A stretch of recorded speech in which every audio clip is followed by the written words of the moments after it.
Assalamualaikum warahmatullahi wabarakatuh. Pada kesempatan kali ini, saya Alvin Nadri Nugraha akan mempresentasikan hasil praktikum kami minggu lalu yang berjudul Kekekalan Momentum. Momentum merupakan salah satu besaran lain yang menjelaskan tentang gerak suatu benda. Momentum diperoleh dari hasil kali massa dan kecepatan suatu objek, yang menunjukkan ukuran kesukaran suatu benda untuk berhenti bergerak. Bunyi hukum kekekalan momentum sebagai berikut. Pada peristiwa tumbukan, jumlah momentum benda-benda sebelum dan sesudah tumbukan adalah konstan atau tidak berubah sama, selama tidak ada gaya luar yang bekerja pada benda tersebut. Lalu kita masuk pada rumusan masalah. Yang pertama, bagaimana membuktikan kebenaran kekekalan momentum, dan yang kedua, bagaimana menentukan koefisien restitusi tumbukan.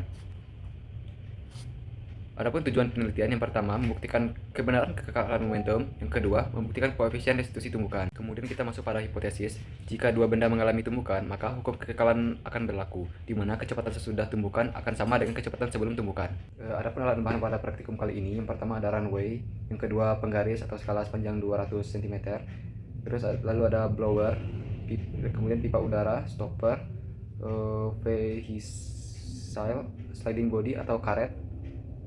Yang terakhir, repulsion spring berukuran lingkaran.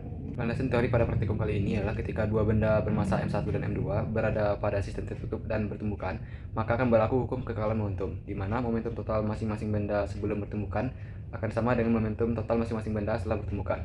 Secara matematis dapat dituliskan sebagai berikut.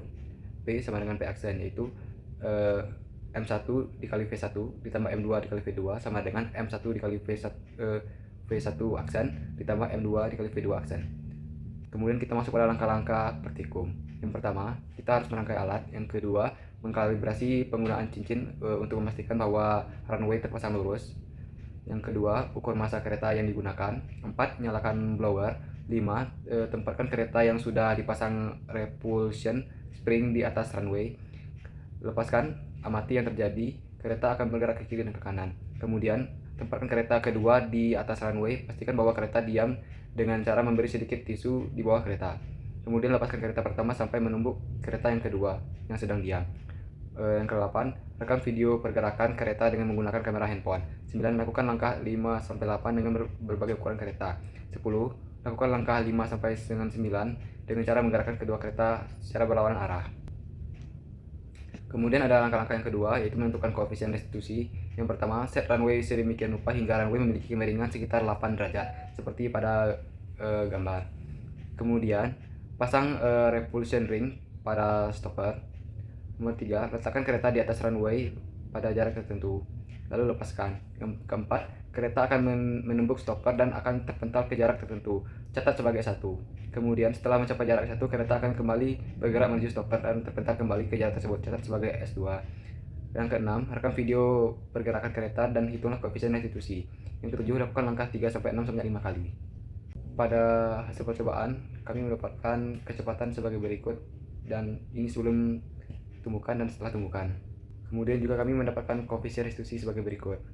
Nah, jika telah didapatkan hasil tadi, maka kita masukkan pada persamaan kekekalan momentum dan mencari koefisien restitusi. Maka didapatkanlah hasil sebagai berikut. Nah, di sini pada kekekalan momentum kami mendapatkan nilai yang berbeda. Nah, kembali lagi pada definisi awal, yaitu bunyi hukum kekekalan momentum. Pada peristiwa tumbukan, jumlah momentum benda sebelum dan sesudah tumbukan adalah konstan, selama tidak ada gaya luar yang bekerja pada benda tersebut. Nah, sedangkan pada saat kami melakukan praktikum, ada gaya luar yang bekerja. Nah, dapat kita lihat pada kereta yang sebelah kiri bahwa jalannya itu agak kasar atau kurang licin, sehingga menyebabkan kecepatan setelah tumbukan menjadi lebih kecil daripada kecepatan sebelum tumbukan. Hasil akhir dari praktikum kali ini ialah kami belum berhasil membuktikan hipotesis yang kami buat sebelumnya, di mana kecepatan sesudah tumbukan akan sama dengan kecepatan sebelum tumbukan, karena kami ini mendapatkan hasil yang berbeda. Sekian yang dapat saya sampaikan, lebih dan kurang mohon maaf. Saya tutup dengan wassalamualaikum warahmatullahi wabarakatuh.